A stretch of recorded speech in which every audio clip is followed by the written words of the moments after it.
This is That Video Game Podcast, episode 581 for December 10th, 2018, The Search for Salt. I need it for my water.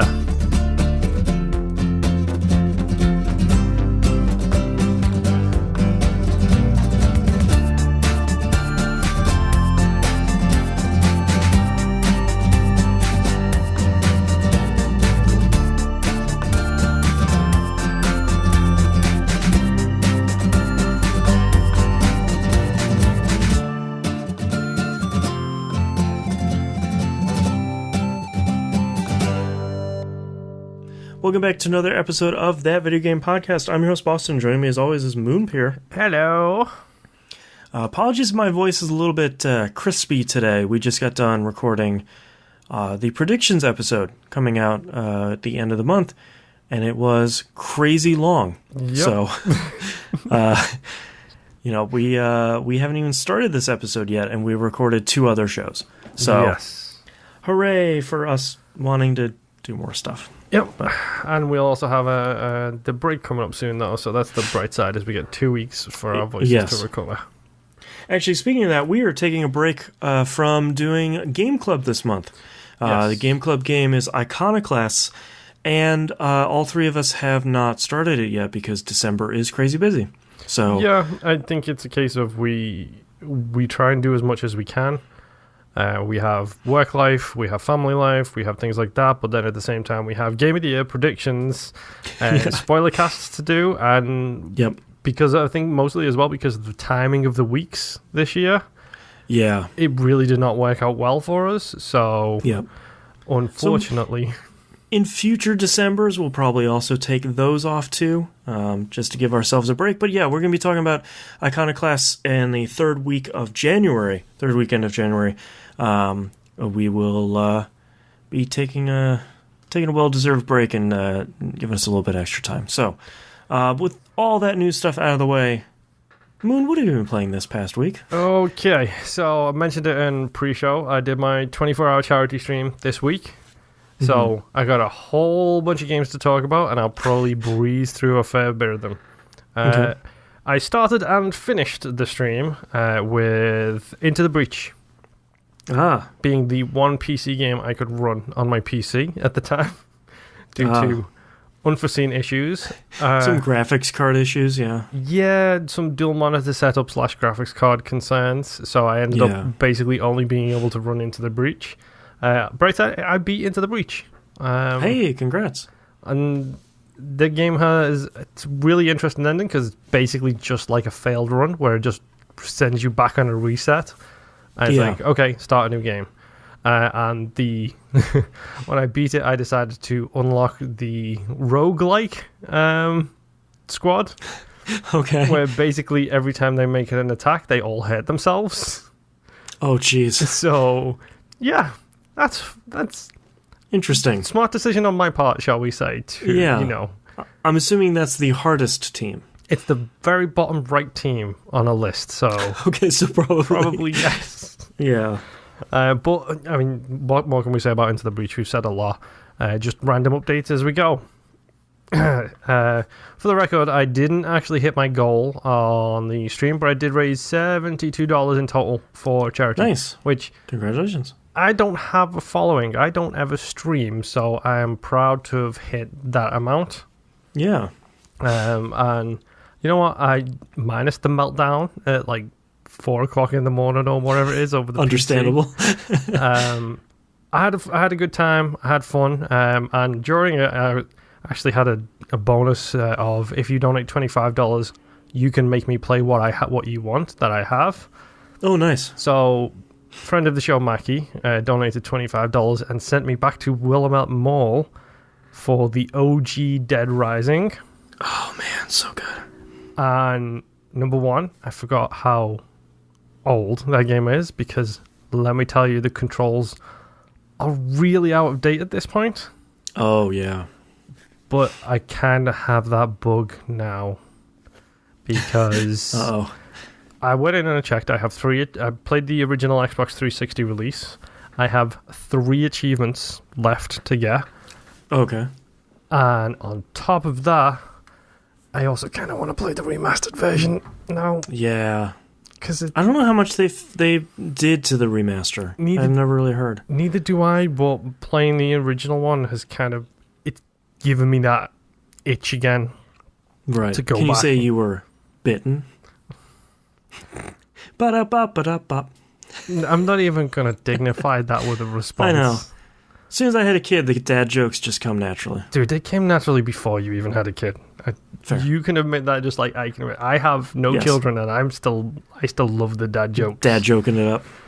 But yeah, Dead Rising 1 is amazing. Still, it's dated a lot now. Yeah.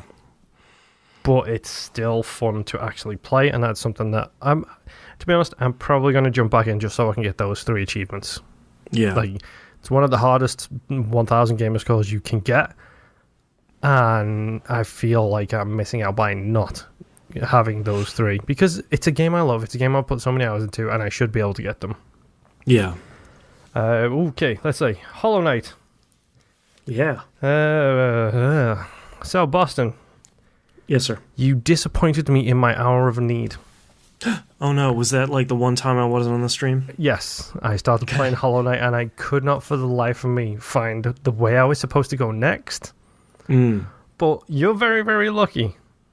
Okay. Because I played it twice, and at the start I spent about an hour just wandering around trying to figure out where the hell I was supposed to go to next. Picking up some Geo. And I was calling the chat out and saying, hey chat, do me a favor, text Boston, tweet Boston, do something, get Boston in here now. I was probably asleep. Yeah, more than likely you were. That's fine. And I ended up giving up on it because it was frustrating me. Yeah. And then I played it towards the end of the stream. And luckily, a good friend of mine from the UK, I've known him since college, Stian, his wife, Liddy, joined into the stream. And apparently she's as obsessed with Hollow Knight as you are. Yeah. And then she told me which direction I should go. Oh, perfect. So I finally made some progression. Oh, good. I got some bad news for you. Oh, no. I am not sure how I feel about Hollow Knight. Yeah, it's a divisive game for understanding reasons. There is so much I love. Like, I love the combat. Yeah. I love the world. I love the lore. Like, I love the whole setup of the game. I don't even mind the fact that you die and have to do a corpse run, despite the fact that I just lost 1,200 Geo because of that exact thing. That's fine. I can deal with that. What I can't deal with is the insufferable map and trying to figure out which place to go to next. Yeah. It's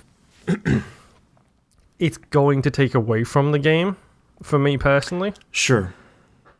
I think if they didn't have that issue, like if they just had a nice, clear, concise, here's the new area, here's the map, this would very easily be on my Game of the Year list, hands down. Or if it did like a Castlevania thing where it's like it's just filling in as you're going. Yeah, exactly. Yeah. But there are so many little things about it. Like the fact that to draw the map in, you need to buy something first, it feels more punishing than it needs to be. Right. I haven't even unlocked half the combat stuff, but I still do like the combat on it. I know there's a lot of stuff I still need to unlock, and I know you love the combat a lot. I do, yeah.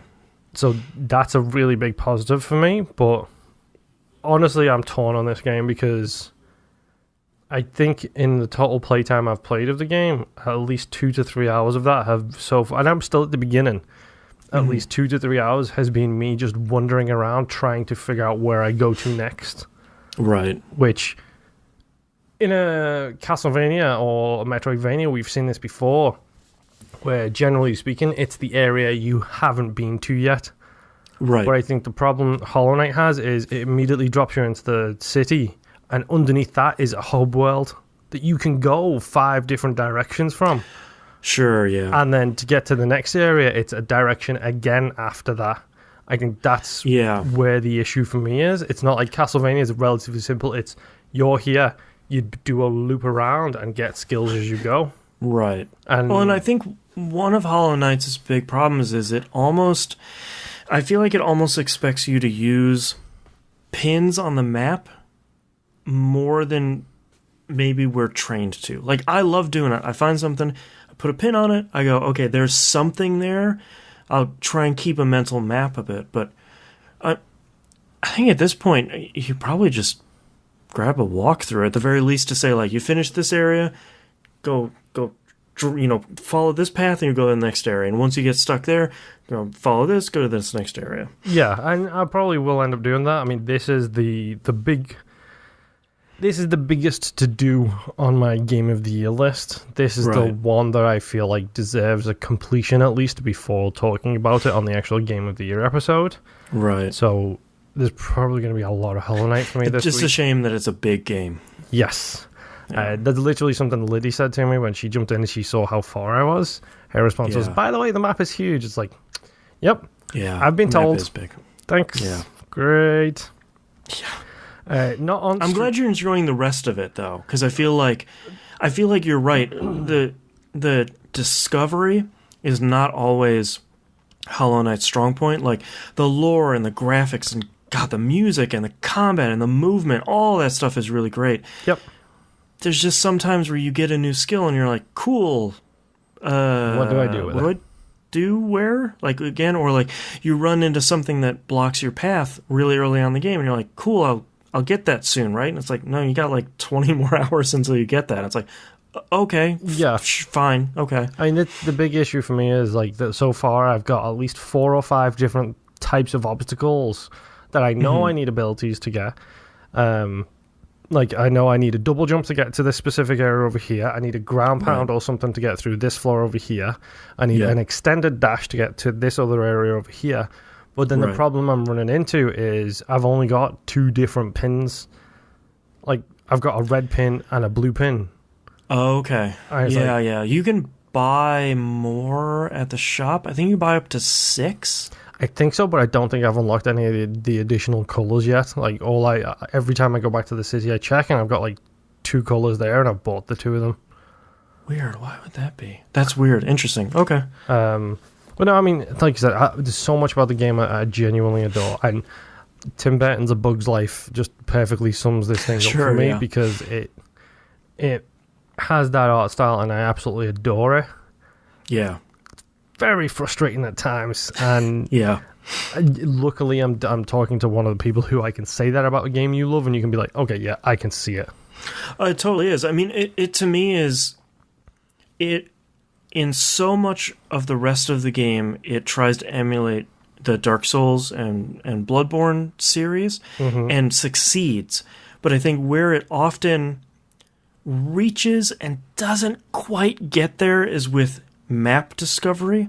Like, in a lot of the Demon Souls and Bloodborne stuff, you have either distinct areas that you can visually see where you're going to go, or you have very discrete levels where, like, like Demon Souls, this is 1-1, 1-2, 1-3. They're different levels. You know what you need to do in this, and there's only so much you can do. But Hollow Knight, I think they try and do that, but it's at odds with encouraging natural discovery and them not caring if you miss stuff. I think both of those are good, but they didn't nail it down 100%. Yeah.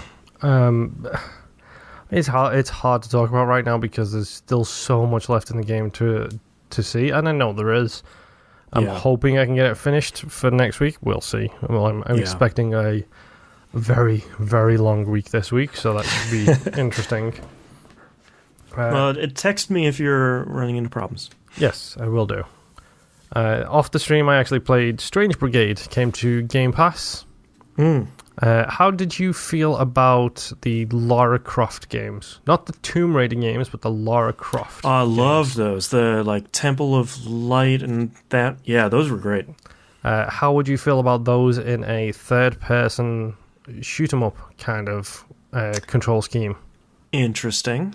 Well, let me tell you about Strange Brigade. Yeah. Which is basically... my wife actually summed it up perfectly. She described it as the Lara Croft game is about third person, and that's pretty much spot on. Interesting. Enemies come at you, you shoot them, you get gold, you use that gold to buy increased weapons, you get gems to improve the effectiveness of the weapons you have, you can slot them in and increase them. There is puzzles all around the world, there's little secret rooms to find, you're gathering relics and things like that.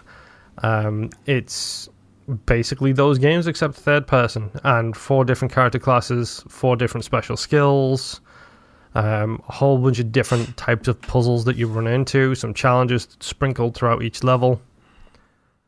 And it's done in the style of a 1940s British like action film with like the it's got the World War kind of reporting where it's like, what will the Strange Brigade do today on their way to the men on the front lines? Yes, it's got that exact presentation to it. You can change the chattiness level of everybody, which is great. That's really nice. It's you know what? It's actually a really good game. Like, put a couple of hours into it this week with my wife. Looking forward to playing some more of it, but it's a very, very repeatable game, it feels like, where it's just about going into the levels, solving some puzzles, getting some relics, shooting some cat statues and some what are those of Egyptian things? Yeah, what are those jars called? Like the canopic jars? That's the one. Yeah. There's 4 of them on every level. Oh, nice. Oh, man. That's trouble for me. Yep. If you shoot all 4 of them on every level, it's actually an achievement/trophy. Oh, no. And because I can't help it, and I love that when games do this, the achievement for the trophy description or the trophy name for that is, when is a door not a door, ... That's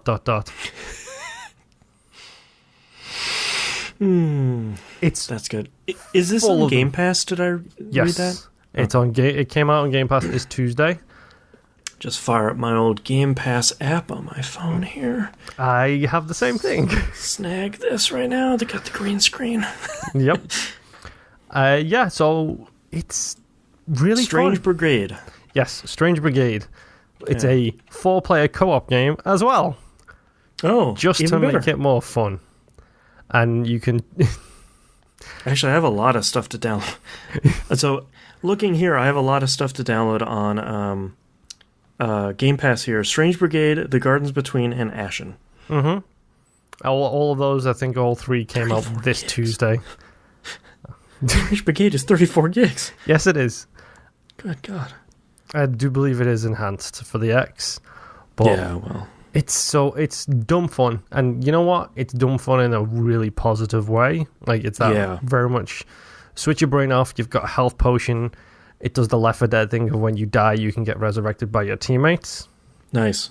When you die, you get put into a sarcophagus. Perfect. Yep, that's all I need. It's dumb fun, and so far that's exactly, you know, we played a couple of levels. We had a good time. I'm going to go back and slowly but surely play more of them. Presentation is great. The narrator can be slightly annoying because he says the obvious stuff all the time. Oh, right. But you should probably shoot that mummy. Yes, in a very charming way. Right. And you know what? If you've got Game Pass, it's worth a download. It's worth a play. Yeah. Just see how it treats you. So, Strange Brigade. That's Strange Brigade for Xbox Game Pass I have been playing. I tried to end the stream I did in a blossom of victory and explosions. I failed, unfortunately, because I died. Okay. But I played Res HD. Ah, yes. Guess what? Res is still a killer game. Yep. 100% an incredible game. It's so good. Mm-hmm.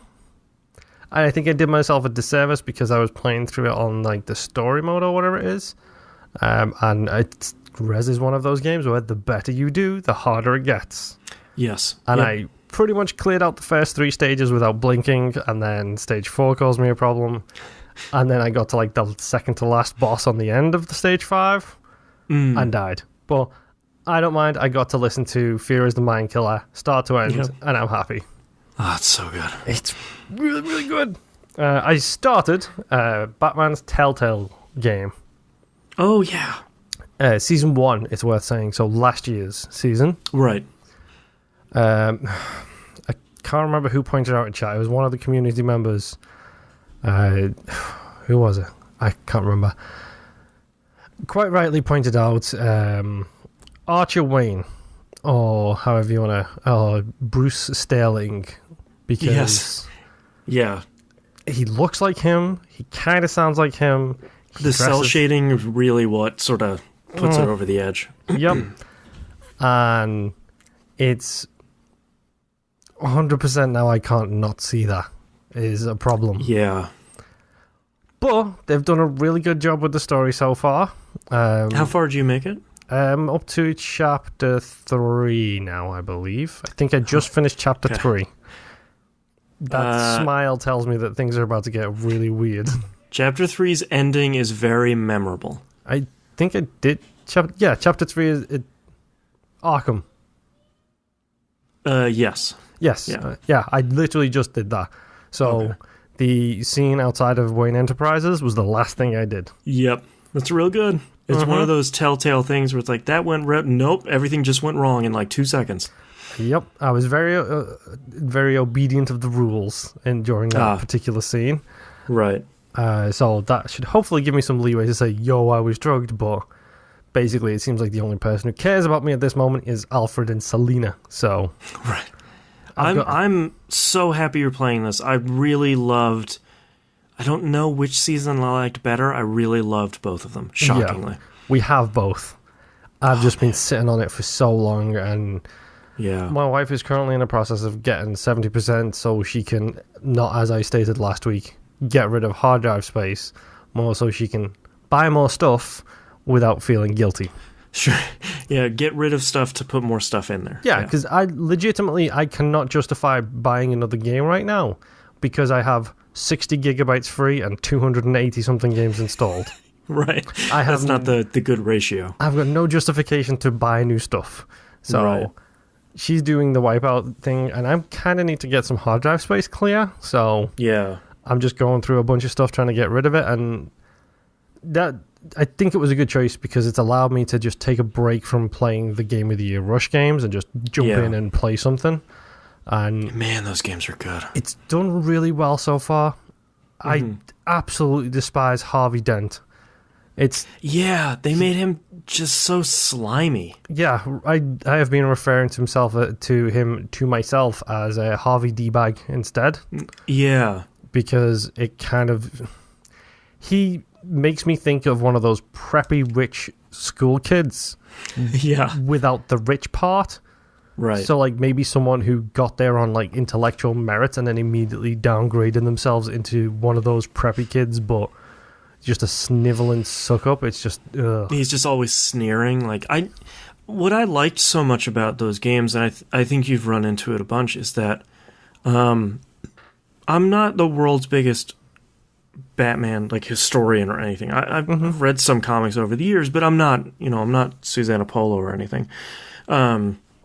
I really like that they just twisted everybody in those games a little bit. Like, his parents aren't, what happens if they're not the good guys? What happens if Harvey Dent isn't this charming, charismatic guy that just was in the wrong place at the wrong time? Yeah.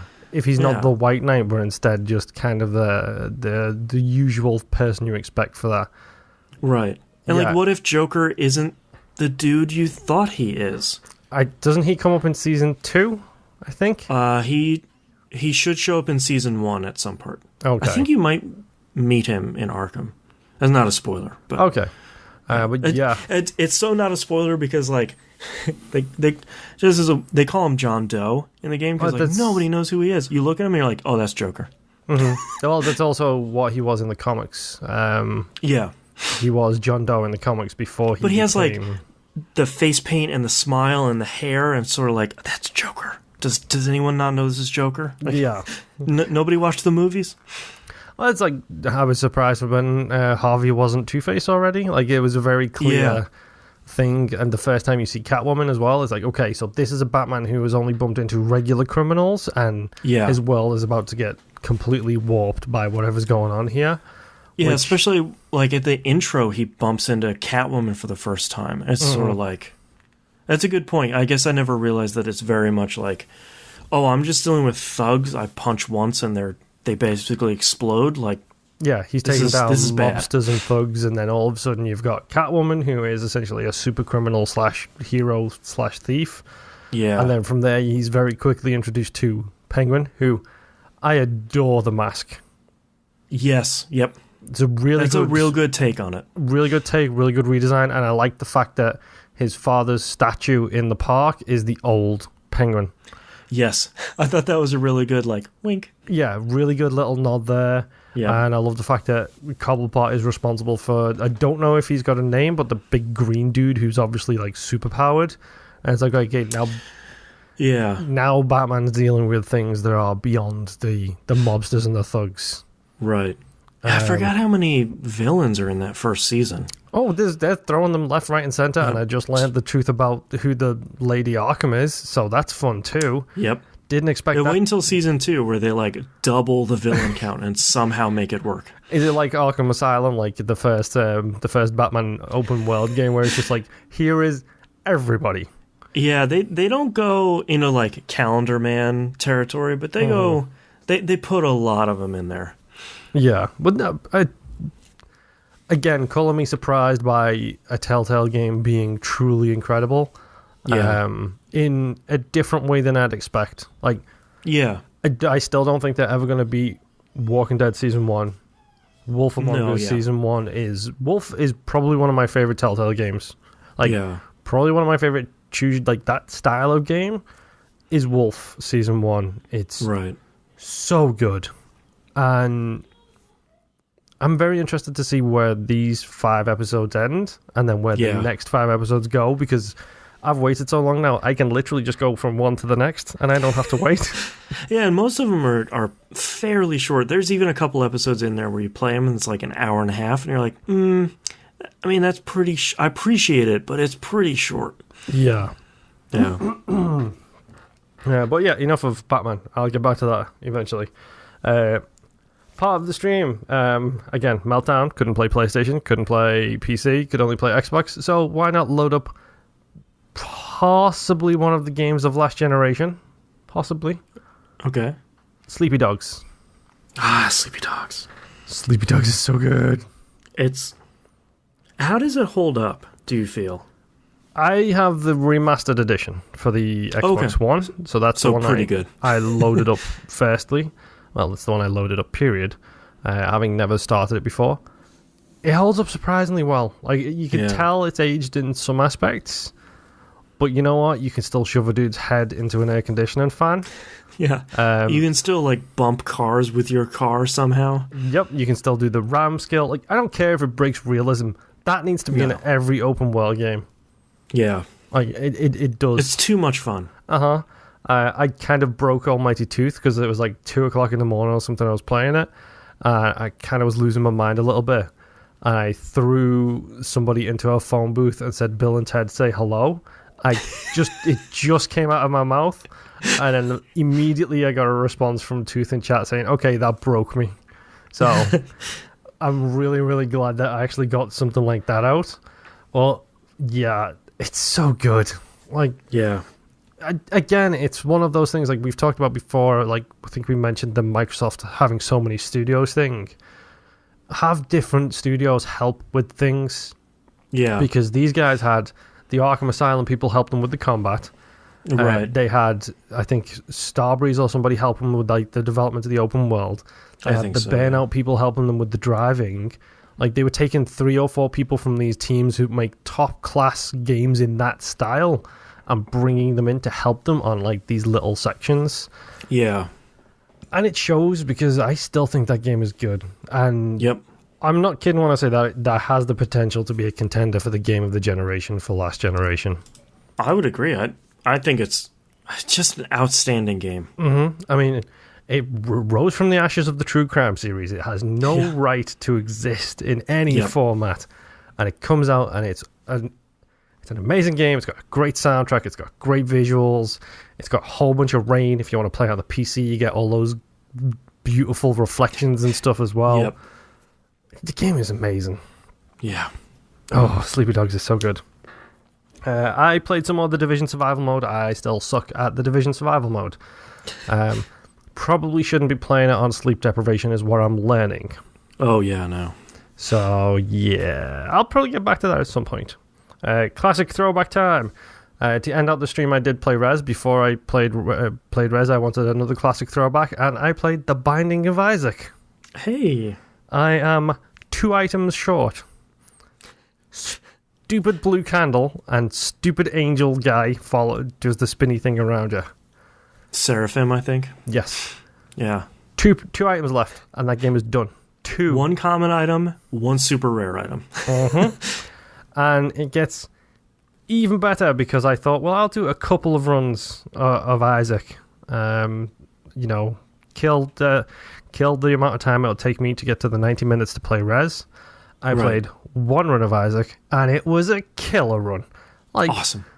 Jump in, load the game up, do a run, do a random. Ended up with Kane. I think it was Kane. Did a run. Overpower as all kinds of goodness. It was great. Awesome. The archive should be up on the various streaming sites, and I do have local recordings of them all, so I'll try and upload them to YouTube at some point. Right. And then I can annotate what games I'm playing at what time. But that's such a good run. It felt so good to jump back in after so long not playing it. And just muscle the game. Yeah. It was so good. Let's see. What else? I'm doing these in a weird order because I want to leave one specifically till last. Okay. Subnautica. Actually, I'll let you play a bunch of this. Subnautica I'll talk about last. I want to talk about Vampyr first. Okay. So, I completed the Vampyr main storyline. Hey, nice. I did not do a nom on a single person. So, right. At no point did I do a little slurp. At no point no did slurps. No slurps for me. I will be slurping my next playthrough when I can put it down to the easy difficulty and just slurp on through. That game goes some places. And I kind of want you to finish this. I know you mentioned on Twitter that you probably won't be finishing this year. No. It's on my short list for early 2019. It goes deep into some English lore. Okay. It starts talking about, however you say her name, Boudica or Boudica, depending on how you say it, who was the last queen of England before it was conquered by the Romans. Okay.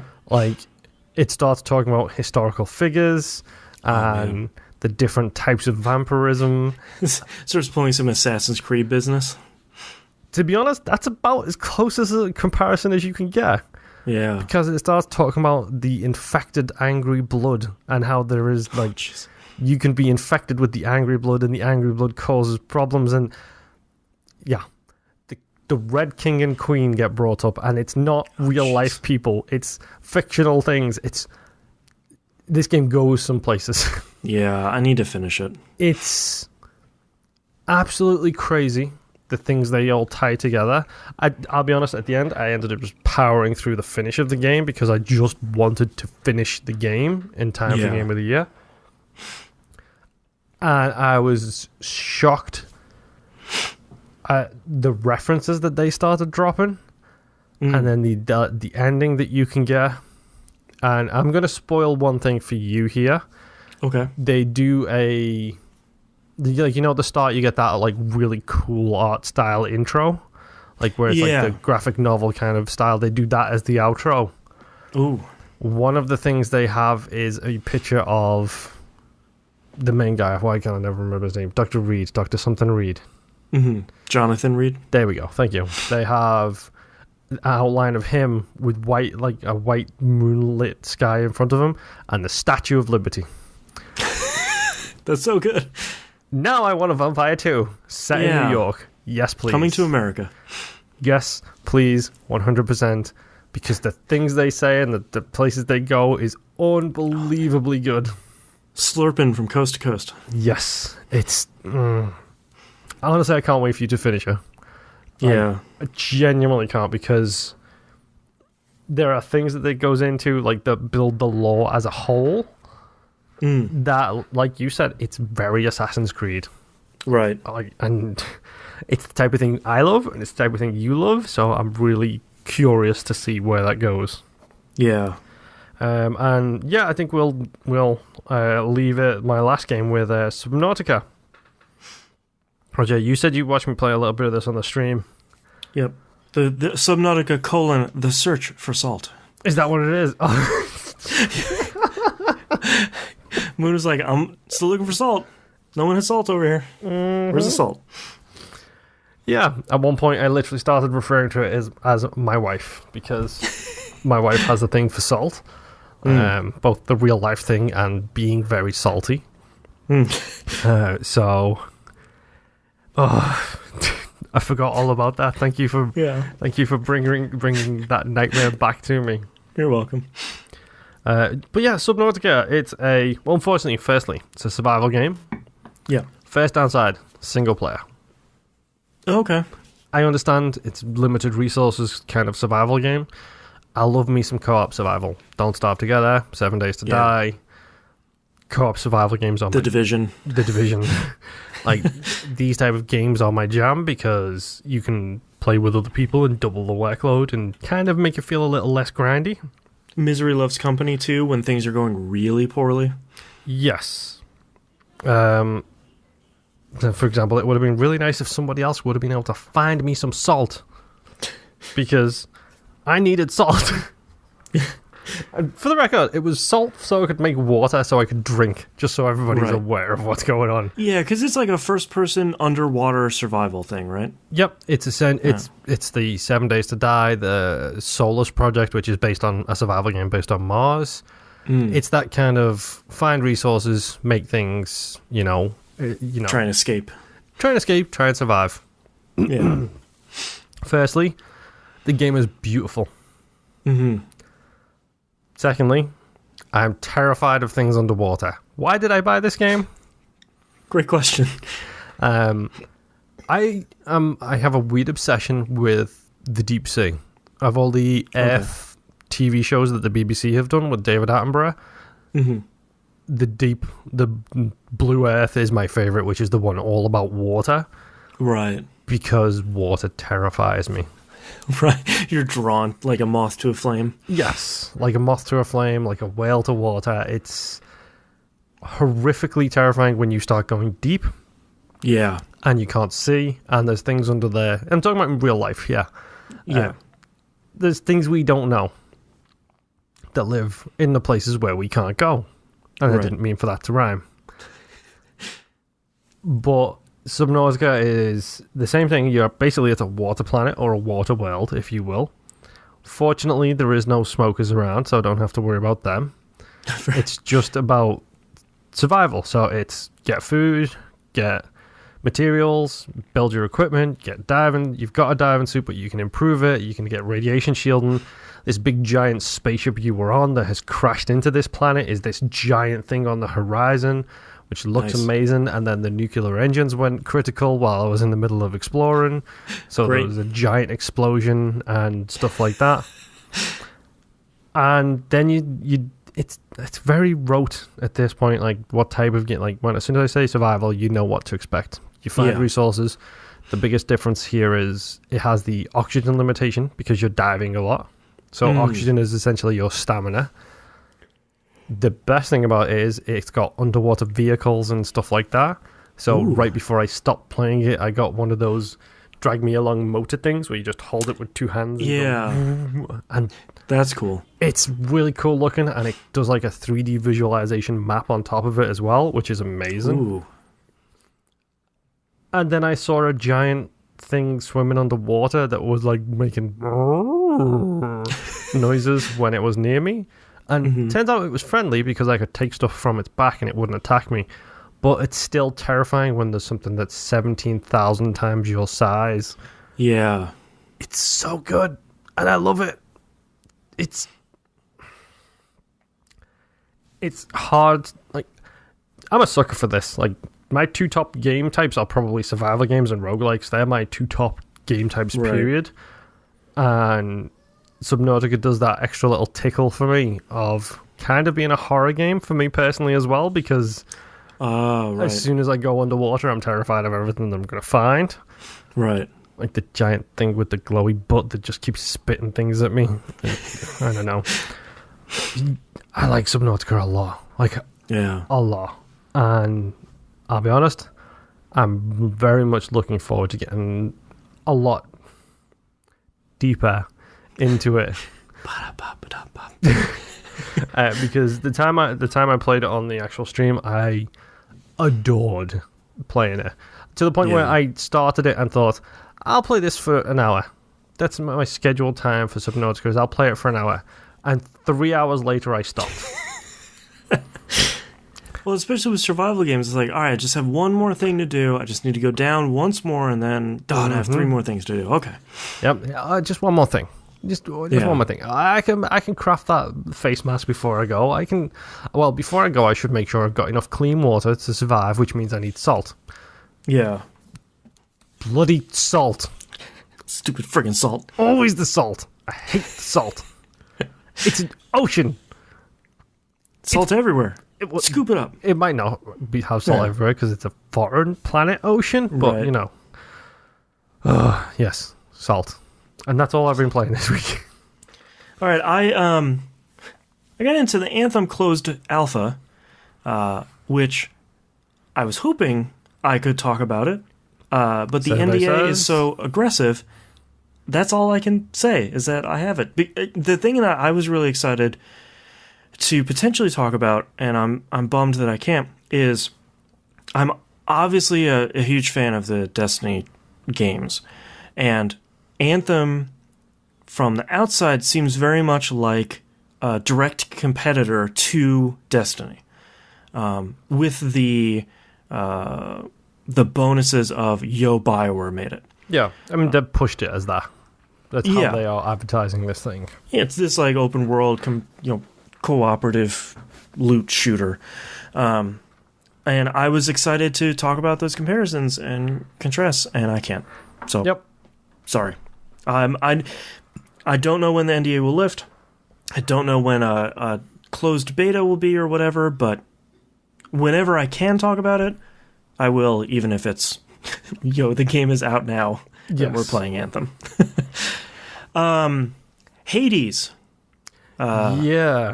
Supergiant of Transistor and Bastion fame is making a roguelike. Yeah, you tweeted this at me, and then I saw you mention that it was a roguelike, and I literally ignored that tweet because I don't need to be reading that right now. Thank you very much. Yeah, I bought it very quickly. It's on the Epic Games store. Of course. It is only $20. It is in early access. A cool part about that is on the main menu, the main character is in the bottom right-hand corner and says, it's only X days until the next major update. And right now it's like 38 days. That's pretty cool. Yeah. There's a big patch notes button. It's like play, settings, and patch notes. Open up patch notes. It opens up the patch notes in the game itself. It doesn't like open up Chrome or anything. Really great. Yes. Worked with my PS4 controller out of the box. Even better. This game is really good, and I stayed up too late last night playing it. I had to tear myself away from just doing one more run. Don't say that. I think the thing that is concerning to me in the really positive way is it's early. Mm-hmm. Not a lot of enemy types. There's not a lot of unlockable weapons or stuff. That's fine. It's early access. It feels really good. Come on.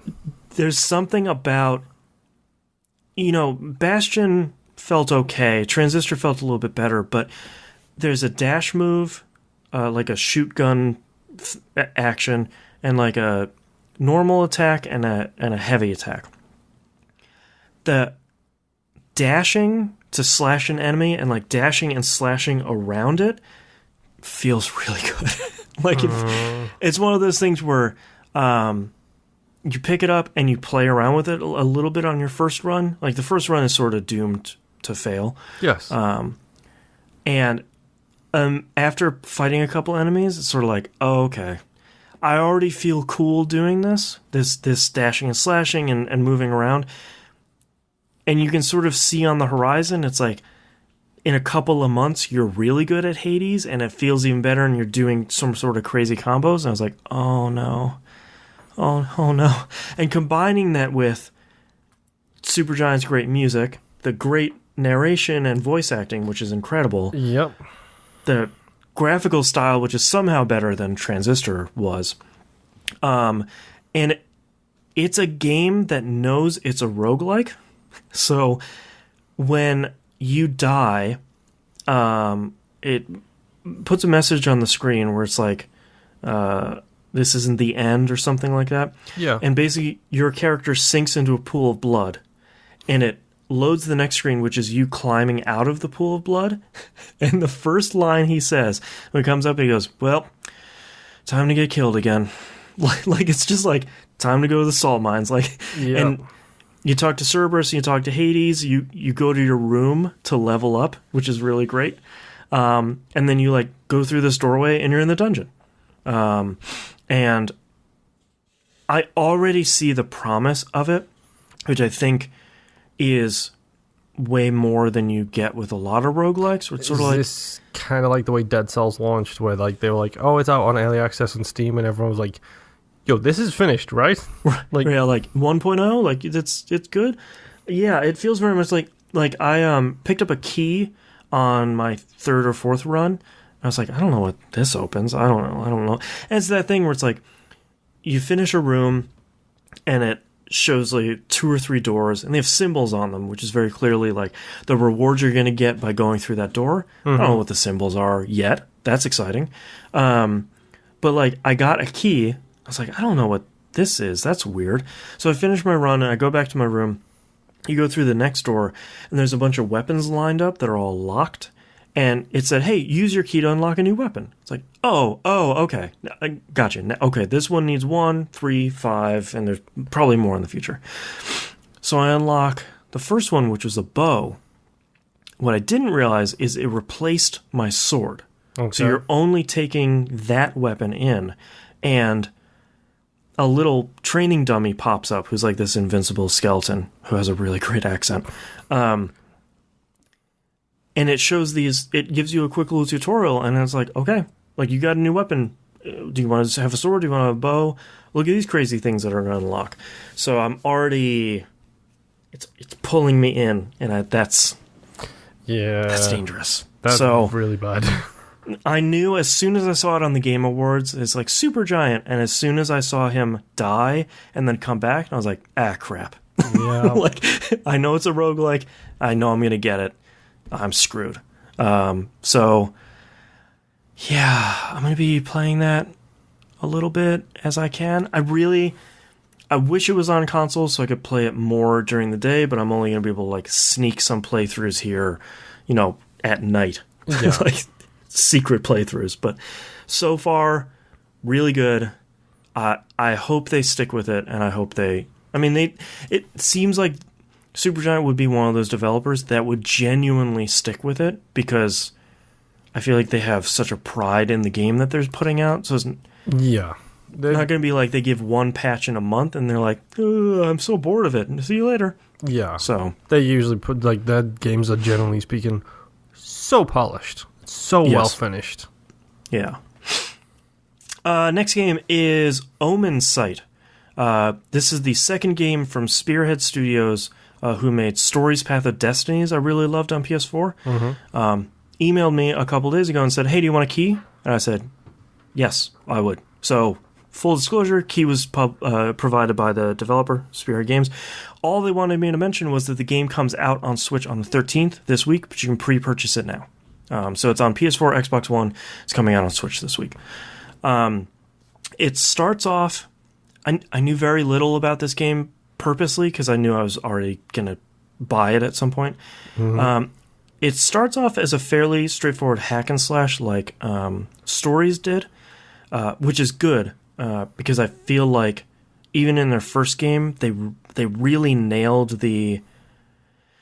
I don't want to say it's like the Arkham series, but because it feels a little bit more deliberate. There's just something about it that feels really good. Yeah. But on top of that, they put a time travel murder mystery. Okay, so wheelhouse number 1, check. Wheelhouse number 2, 3, and 4, check. Right. So basically, you get through the tutorial level, and these two characters you run into die. There's all this lore at the beginning I won't go to about these two like warring nations of animals, basically. And this priestess gets killed. No one knows who. And you go through the level, and these two main characters, basically one from each side, die in front of you. And you basically reach out and you, like, pull their souls out. And I was like, well, that's interesting. I don't know why that would be a thing that's happening. So you get through the end of the first level, the tutorial level, and the world ends. Basically, like, this giant world serpent comes and eats the world and everybody dies. So you get pulled into this between realms area where you can level up and you can talk to this other character. But most importantly, you can dive into the last day of the person whose soul you pulled out. Oh. So basically, you're diving into that person's last day and trying to massage the storyline so that, number one, they don't die, and number two, you figure out how to prevent the end of the world and try and figure out who killed this priestess that's really directly linked in this. Oh, that's problematic. It's really good. Yeah. Yeah, I really liked stories because I liked how they took that sort of idea where you're going through a playthrough and you're branching off and seeing almost like visual novel decision tree style where you're sort of figuring out how to get your best playthrough. Mm-hmm. But now being able to take this murder mystery and time travel thing where you're sort of pulling this person back through and reliving their stuff and directing that feels really great. So I'm really looking forward to playing more of this because, like you said, this checks a whole lot of boxes. I feel like after Stories was good and so far Omensight is good, Spearhead Games is one of those studios where it's like, all right, you release something, all right, come, just get in the cart, like just whatever it is, just $20 hop in the car, let's go. Yeah, it's Remedy Games for us. Yeah, exactly. All right, I finished Assassin's Creed Odyssey. Mm-hmm. So I have completed the main storyline. Yes, the mercenary / Odyssey. Yes, well, the main storyline, I'm now also the top mercenary. Yep. I have like 4 or 5 of the Calls of Cosmos to go. There's like one ship battle. I just I don't want to do because they're always too tough. I just have to go do it. Is it the Hydra? I don't remember what his name is. The thing is, I haven't been upgrading my ship because I was trying to get to the point where you get to like whatever tier it is for the mercenaries. It's like now it's 50% off. I'm trying to get to there, and now that I still haven't upgraded it. So yeah, need to go do that. I finished the pyramid quest. Wink. Yep. Which I do feel like it's necessary to keep that bit at least a little bit. Yes, because the implications for Assassin's Creed as a whole is maybe huge. Yep. So very much why we're going to do a spoiler cast so we can talk about that whole can of worms. I have so many notes here. I loved the part that you're talking about, the jumping the shark. Wait. Did you just say you loved it? Loved it. I can no longer speak to you as a human being, Boston. This is... The reason why I love it is it's Assassin's Creed dumb. It's the dumbest thing you could have possibly done. There's like 3 stupid things. Like 3 of the dumbest things you can put all in one. And I think had it just been one of those, like the location or the person or something, I would have been like, this is not great. Like tripling down on the stupid? All right. Double down, yes. Triple down, no. Like, yeah, it's something else. I think, to me, I don't think it's the jumping the shark moment because I think the true ending of the game, the pyramid thing, is not crazier. It's crazy because it's Assassin's Creed. Yes. But I think it's so much better, and I think it's so much more impactful that... We are talking about the suit moment. Yes. Okay, yeah. I'm glad that you got that reference. Yeah, I was just like, okay, yes. Yeah. I don't want to talk too much about more of that, because we'll talk about it in the spoiler cast, and there's 50 hours other stuff to talk about in Assassin's Creed. I think Assassin's Creed Odyssey is probably my favorite Assassin's Creed game now. I think that beats 2 and Black Flag and Origins and all that. I think, and not just because it's the most recent, I think it's the best Assassin's Creed game. A lot of people would be like, yeah, but it's still Assassin's Creed. Yeah, it is. Then don't play it. Well, there's been 200 games. You know if you like them. It's like Final Fantasy. You know if you like a JRPG or not. Don't complain to me if you buy one and you don't like RPGs. Yeah. It's too big. Yep. In every way, it's too big. I think Origins ekes out my favorite Assassin's Creed game for that reason.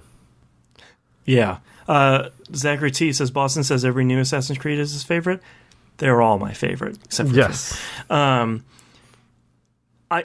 map is too big. There are too many main quests. There are certainly too many side quests. I think one of my bigger problems with the main quests actually, is like, thanks so much for saving us. Here's 2 other people you can help. Okay, cool. I'll talk to one of them. I love the fact that you text me, because we were talking about the discussions about the jumping the shark moment. Yeah. And you text me, it was like, literally, I'm in this never-ending chapter 7. And I was like, yeah. Yep. Yeah, because you help one of those 2 people, they're like, oh, thank goodness you're here in Mythios. Can you help these 4 other people along with me? It's like, no, I've got stuff. I have assassin stuff to do, man. Like, I can't help you find a ram.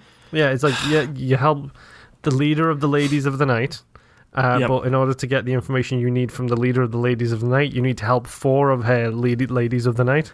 Right. And it's like, I did your thing. You tell me what I need to know. I don't care about your 4 underlings. Tell me about the cult.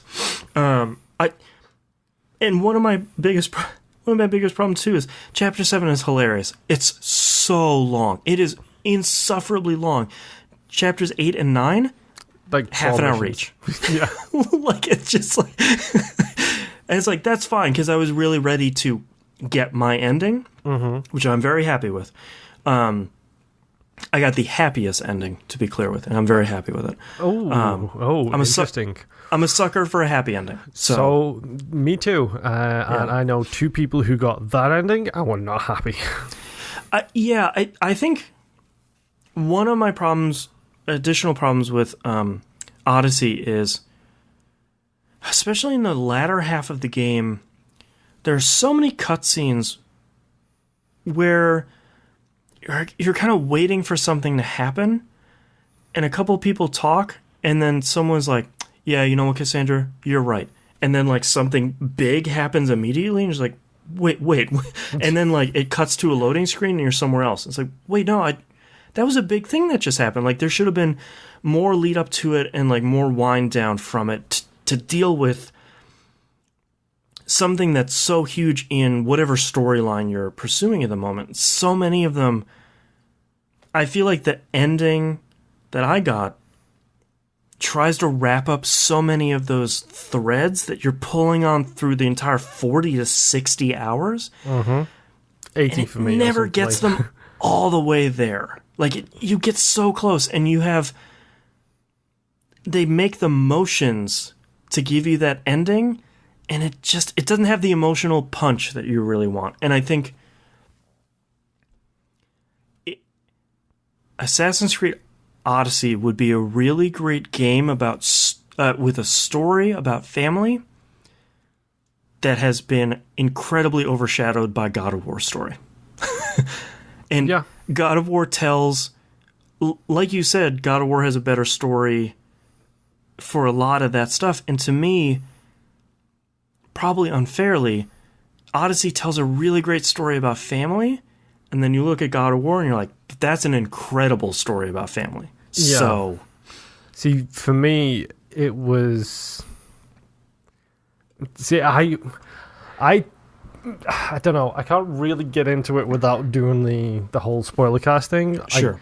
I think my ending was better because while my ending was about family, like the whole story is about family. Yeah. My ending was about some things being irredeemable.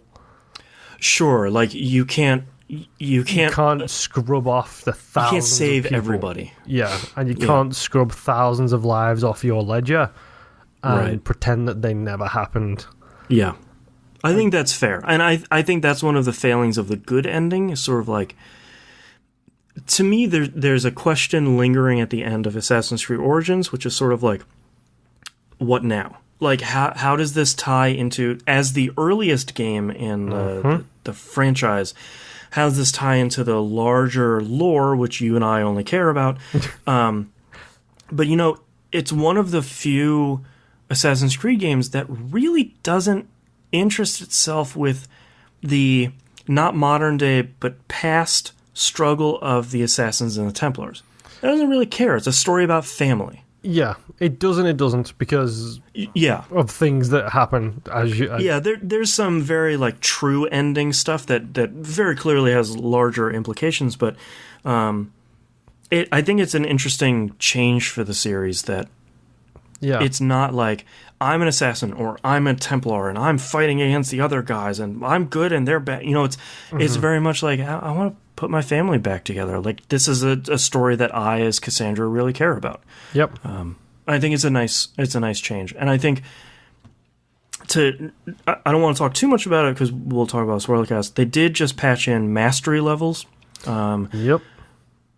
I think that's a really interesting system because before it would have just been like, you got another skill point, spend it on the tree for some skill you're never going to use because I have the skills I'm going to use. Like, I'm running a poison build that is stupid strong. I run a fire build with a whole bunch of stealth upgrades. Oh, man, yeah. So the only reason I run the fire build, to be honest, is so I can set stuff on fire from miles away. Nice. With a bow and arrow. But the crazy thing about the poison build is not only you're poisoning enemies, but once they have the full poison bar, I take down their armor and their health by like 50%. So there were a bunch of the. I'm going to talk about I won't spoil who it is. The very last mercenary, the one at the top of the mountain. Yep. Stabbed that person in the back with an assassination. Did the overpower move with my daggers, and they were dead.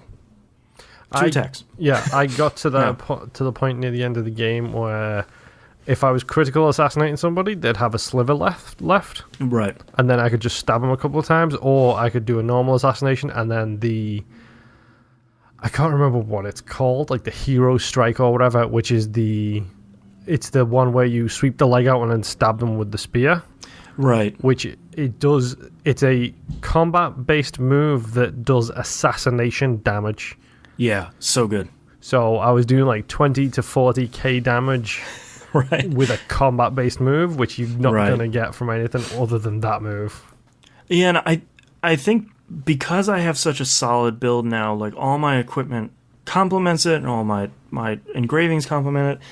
I like the idea of this mastery level where I can say, all right, I want 5% more damage into bow attacks. I want 10% more damage against animals. And I can specify that stuff now and dump my points into that as opposed to anything else. I want to talk more about Assassin's Creed Odyssey, but I can't. I just want to say I really, really love it. Yep. It's really great. But it's not going to change your mind if you don't like the Assassin's Creed games. Yeah. I'd try playing Origins. I think that's a tighter game overall. And if you like that, keep going forward. Just don't go back to the old ones.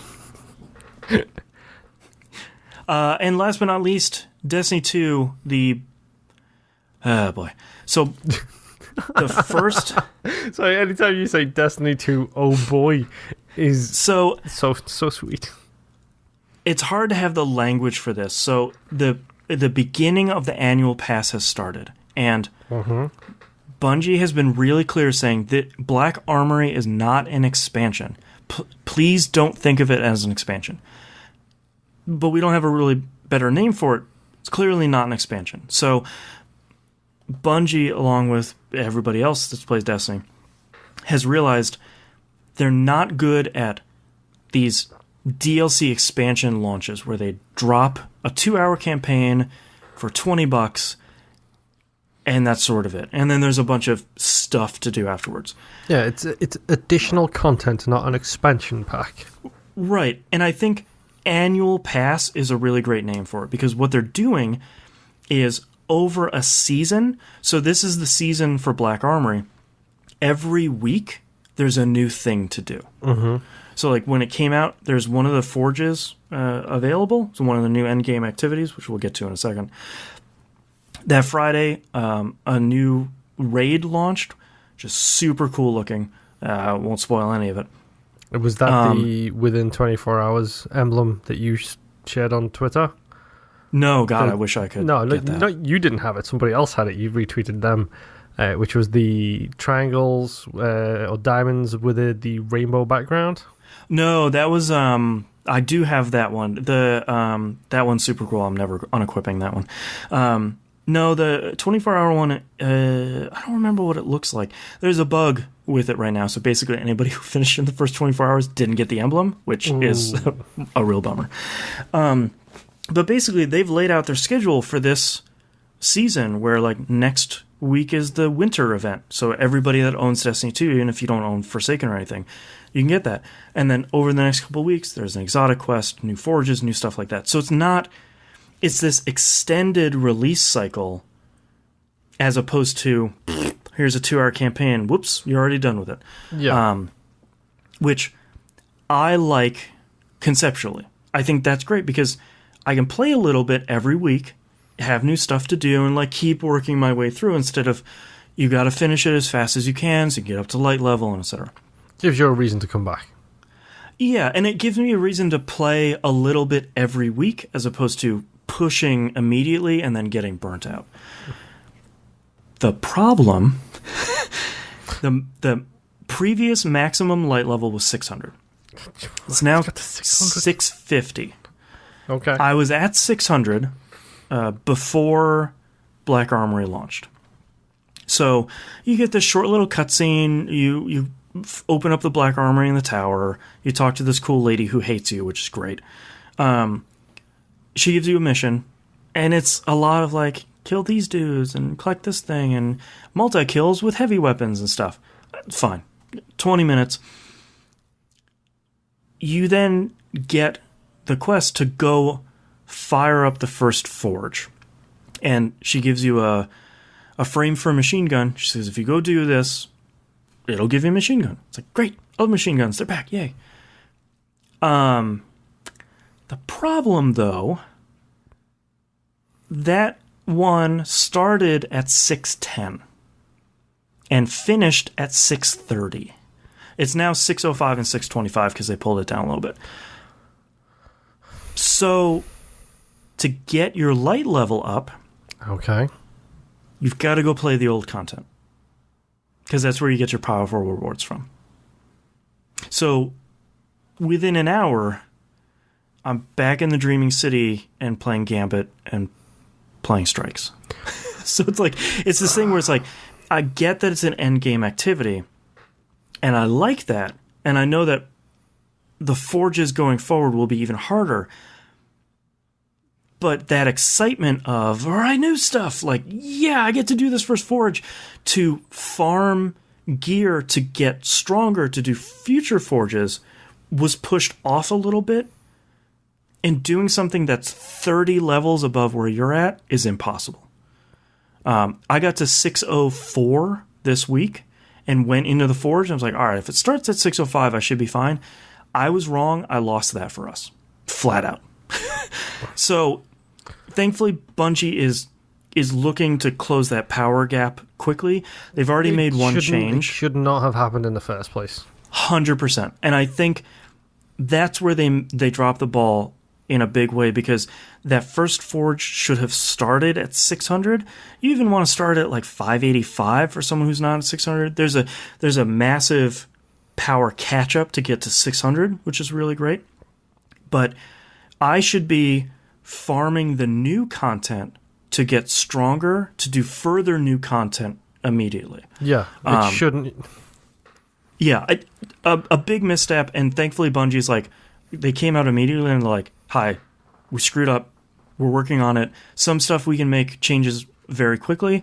Some stuff we have to come out with a patch for. That's going to take a little bit more time. But we want you guys to play the content. We made a mistake. So, out of every launch of every product, downloadable content, expansion pass, yearly pass, whatever, additional content. Is there any that they have released that they have not had to apologize straight afterwards? I think when you look at the majority of the downloadable content that has come out for Destiny 1 and 2 up until the annual pass, I think they've been fine. They've had problems, but most of them are, I wish there was more, or I wish there was more endgame, stuff like that, that it was more of a lack of content, or the content there was sort of like, that was fine. Like Curse of Osiris, okay. It's not the best thing, but sure. But I think there's a difference, and I'm not raiding, which would make this problem basically moot, because you go in the raid, you get a whole bunch of powerful gear, and you're fine. I think this is really the first time where the whole community has come together and said, look, I wanted to play this content day one, and I can't. That's a real problem. And I think I don't have a problem with playing the old content. I've happily been doing it all week, but like now that I've done my powerful gear milestones, I don't have anything else to do because I can't do the Forge yet. So I sort of have to wait until Tuesday to do all that stuff again to try and eventually get to the Forge. I think that to say that's a misstep is fair, but you're right. There should have been, if they were going to leave the light level where it was, where it's much higher than you could get up until that point, there needed to be a stopgap in between there, or a very clear, like, you're going to do this quest chain and it's going to get you a couple of big rewards to really kind of boost you to the point where you're going to start.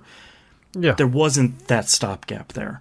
And I think it's disappointing because I think the idea behind the expansion pass is really solid. We're going to have 3 seasons of this stuff where we're getting this weekly by weekly additional content. I think that's really great. This first step was just, it's so misguided that so many people are like, well, now the annual pass is garbage. It's like, well, no, it can't be yet because we have like 1% of it. Yeah. But the 1% we have is bad. Yeah, it was a misstep on their part, and I don't want to be that guy. Can you spend real money to bump your light level up? No, absolutely not. Okay. No, that's like the one thing. The Eververse has cosmetics. It's like ships and shaders and ghosts and stuff like that, and skins for weapons and stuff like that. But you can never spend real money. I think you can buy I think something of light, mode of light maybe, that gets you from like level 1 to level 30. Yeah. But that doesn't get your light level anywhere, and it locks you out of a bunch of content. So it's actually not really great. So yeah, it's one of those things where it's like, I could be mad in a different way where it's like, spend $20 and you'll get to 615. You know, like, it's not even that. It's like, I have no avenue to close this gap other than play a little bit of the content I've been playing, you know, for the next couple of weeks. And I think there's this like ramp up of excitement where it's like, yeah, it's like, we're going to SeaWorld. Oh, it's closed. Yeah. You know, it's like, we're there in the parking lot and SeaWorld's closed. It's like, oh, well, I guess I go back home where I live now. So I'm hoping they address it quickly. If not, I guess I will try to play it this week if I get good drops. So, but what I wanted to say is the launch of Black Armory has been poor. I really like the idea. I think the idea of the annual pass resolves those problems of like, cool, I binged on this content for 60 hours this first week. Now I'm out of content. You know, you're going to get it trickled. And I think that's cool, but it's something we've talked about on a couple of episodes recently and upcoming. It's the Nintendo Switch lineup launch versus console launches in general. Yep. It's the same content or amount of content over a longer period of time is a more satisfying experience. Yep. Yeah, and I'm hoping that once this dust settles and once Bungie figures out where they went wrong in their planning, because let's be honest, this was a a problem that occurred a year ago when they were planning for this stuff. I hope they can resolve it quickly so we can just keep this ball rolling on this content. I'd hate to have it be, well, if you play Destiny 2, unless you're a raider, you're kind of like 3 weeks behind all this content. Sorry. That's a bit of a bummer. But I don't know. We're heading into the end of the year, so I probably won't be talking about Destiny 2 too much unless they really pooch it next week. But that's all the games I'm playing, so let's take a break.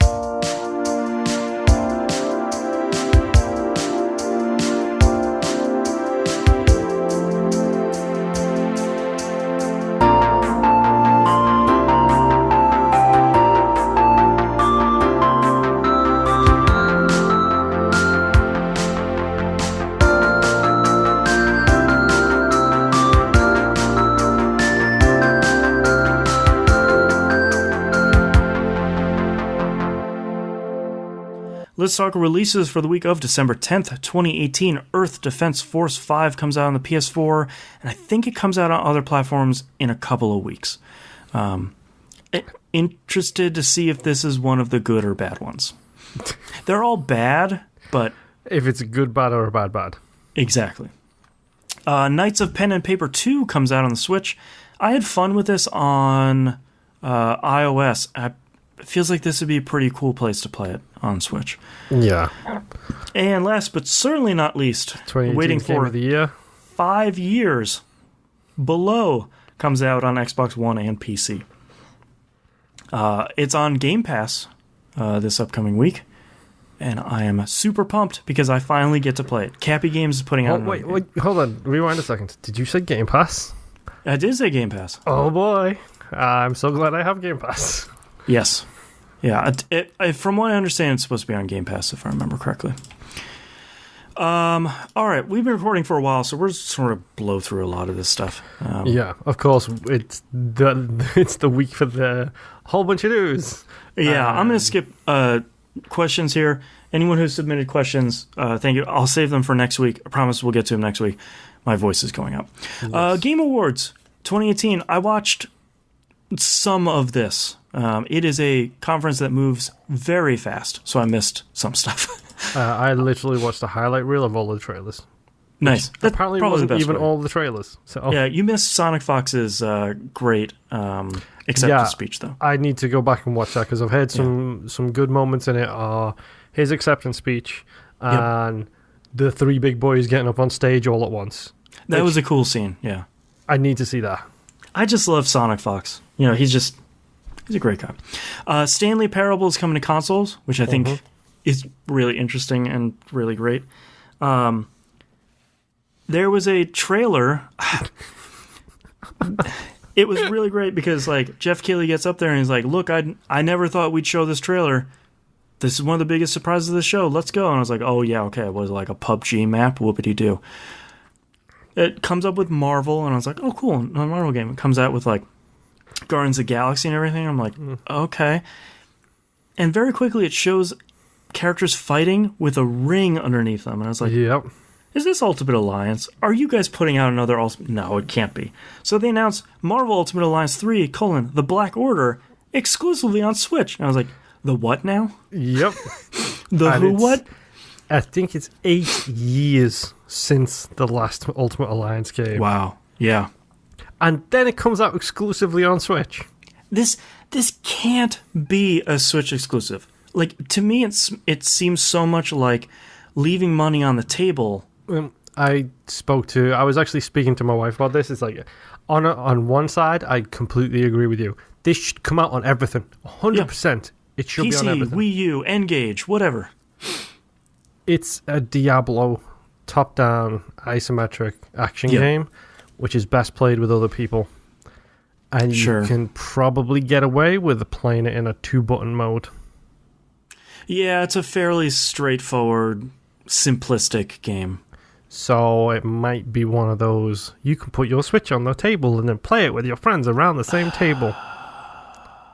One of them gimmicks. I can play it on my PS4. Or I can play it on my Xbox One. Yeah. It would sit really nicely next to Marvel Ultimate Alliance 1 and Marvel Ultimate Alliance 2 on my installed games list. I feel like this is one of those things where in 9 months, they'll be like, the wait is over. In 3 months, it's going to be coming to everything else. I was like, okay. I hope so. Yeah. But if not, okay. I the only thing I can assume is that Nintendo bankrolled some of the development like they did with Bayonetta. It could be that, or it could be a case of if you're going to appeal to the every John Q Street Fighter fan. Right. Switch is the place to do it. Yep. Supergiant's Hades was announced. We talked about that at the top. Yep. Ubisoft announced Far Cry New Dawn. I love your note in the show notes here. Just read that vertebrum for me. Okay, I'll read it. Takes place after Far Cry 5. I think the description for the game is a spoiler for the end of Far Cry 5. 100%. Okay. The trailer for this game is a spoiler for Far Cry 5. So at the ending of Far Cry 5, spoiled for me. The end of the trailer for this game is a spoiler for the end of Far Cry. Okay, cool. 5. So it takes place 17 years after Far Cry 5. The thing that happened apparently at the climax of Far Cry 5, which I'm not, to be clear to anyone listening, I'm not mad because I haven't played Far Cry 5 in the 18 months it's been out. 2018's been about 3 years long, so I'm not sure how long it's been out. So I'm not super mad. It was just sort of that, I read it, I was like, that sounds like I feel like if that happened at the start of the game, I would have seen, oh no, I bet that's the ending, crap. Mm-hmm. And then the person in the shadows at the end of that trailer, that's the main bad guy from 5. That's what I figured. I was like, I bet that's the main bad guy from 5. Crap. Okay. Well, that's fine. Anthem gets another trailer. Mm-hmm. Pretty cool looking trailer. Really great trailer. Announcement of the show for me personally. Yeah, Crash Bandicoot came out in the Crash suit, which was really nice to see that back. And thank God they finally announced Crash Team Racing, the CTR remaster for June. Yes! Day one. Hands down. Mm-hmm. One of the easiest and hardest racing games I've ever played. I love it so much. So good, and there are some things in that drove me insane as a child. It'll be fun to see if I can go back to it. Yeah. Dead by Daylight got an update trailer, which I just want to mention because I wasn't expecting a Dead by Daylight DLC trailer in the show, and that was really cool. To be honest, I think they've done a good job of keeping that game in the forefront of everybody's minds. Yep. Look at Friday the 13th. Kickstarter success, yay, in everybody's mind. Didn't come out for a number of months. Goodbye. Came out, yay, in front of everybody's Right. Vanished for a while. Legal issues, yay, everybody's mind.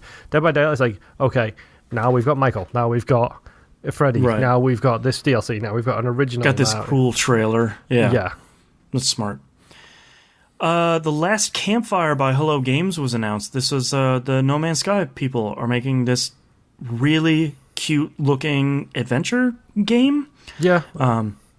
I saw a quote snippet from Sean Murray saying, there's just 2 people at the studio that made this game while they were making the other stuff. It's like, wow, that's crazy. That's crazy, and that's great. Yep. So it reminds me of Senua, Hellblade Senua's Sacrifice. Yeah. Small team decided it was a passion project for them. They went out and they nailed it, and then they did really well. Yeah. I'm super excited for whatever that is. I'm also super excited for The Outer Worlds. This is Obsidian's new RPG made by the original creators of Fallout, the trailer says, which a lot of people think that's throwing some shade. A little bit, but it's also just factual. Hey, you liked Fallout 1 and 2, the Black Isle guys?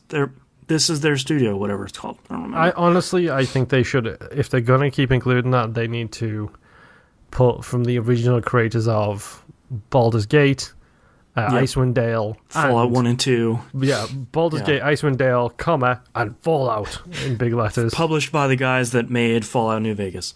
Mm-hmm. This looks really cool. Let's just say I wasn't expecting it to be first person.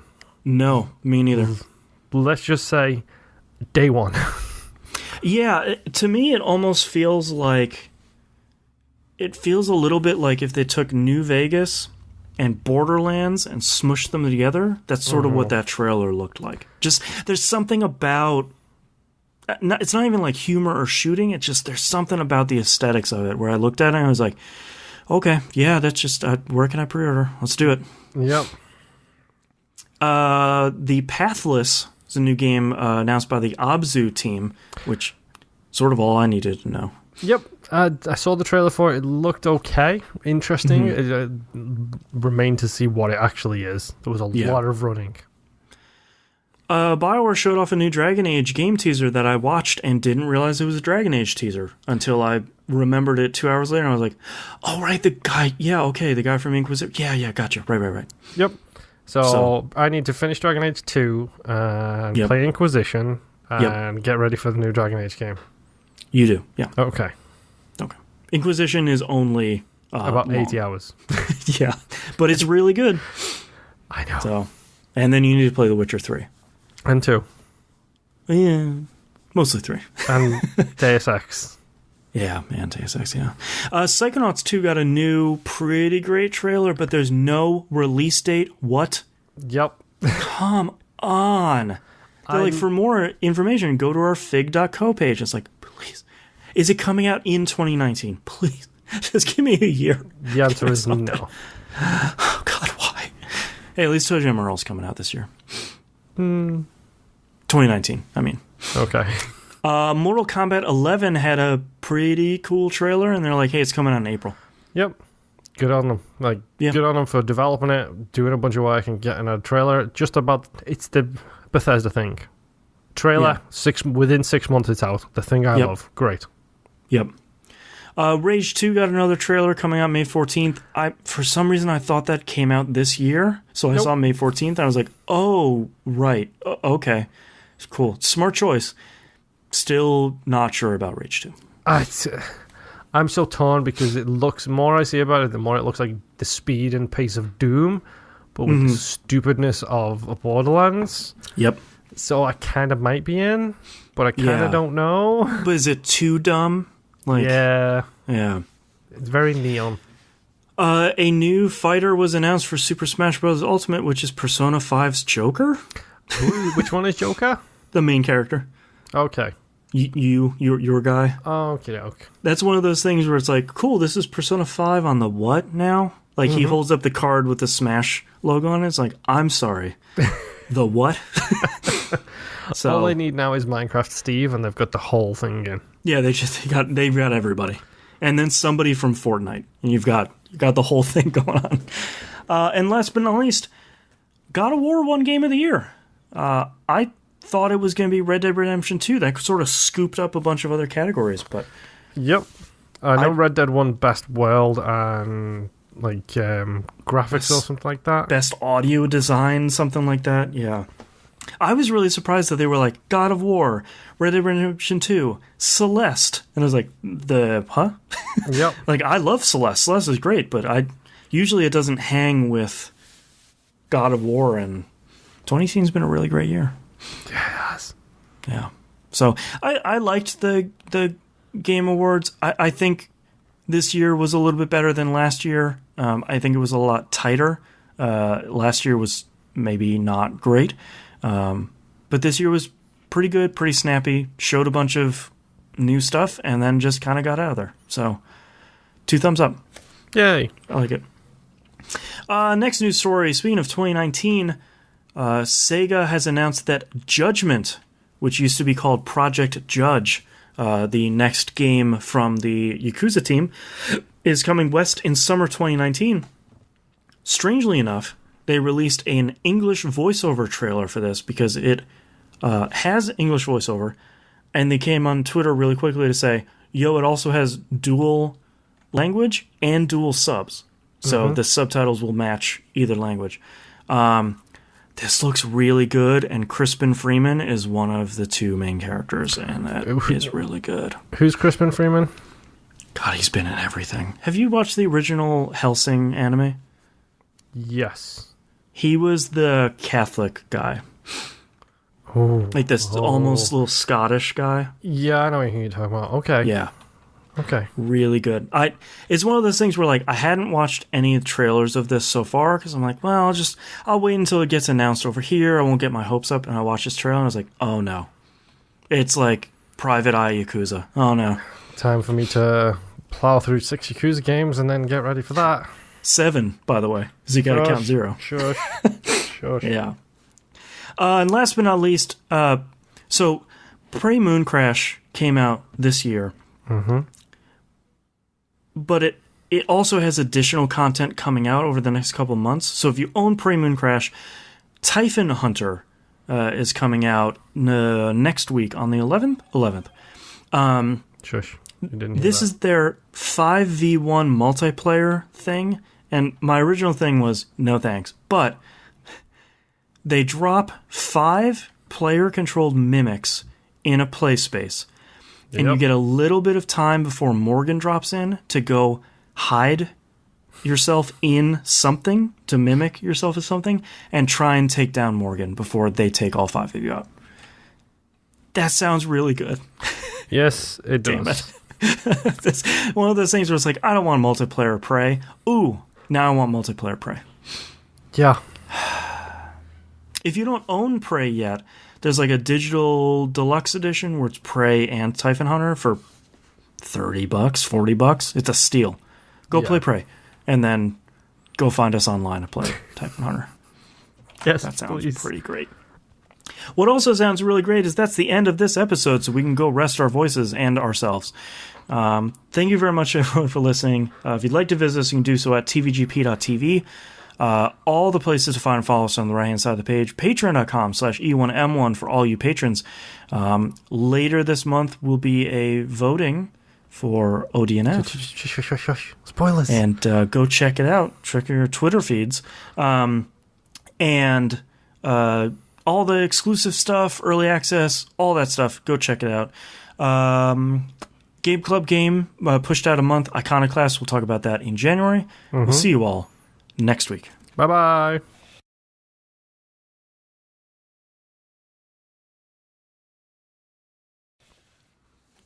Questions next week as well, etc., etc. Everybody, you all understand. Okay. I'm tired. The show I have a doesn't buttload stop. of titles.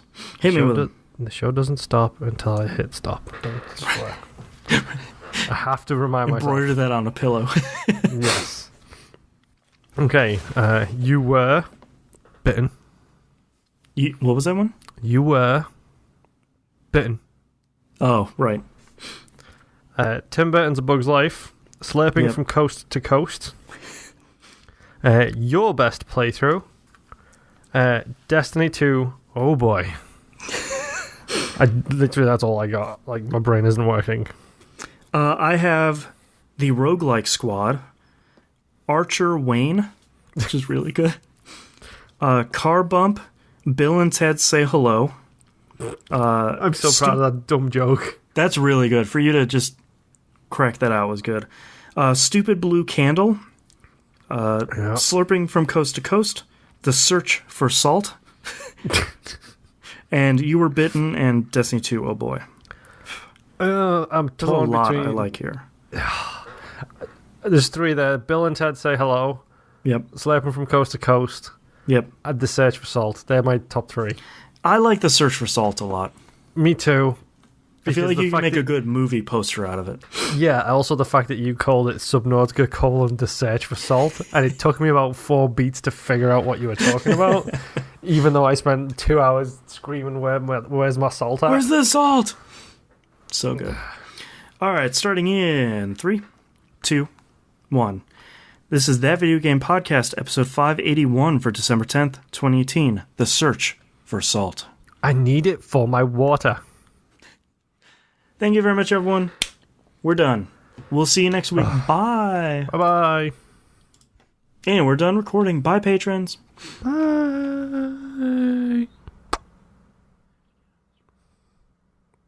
Did you hit stop yet?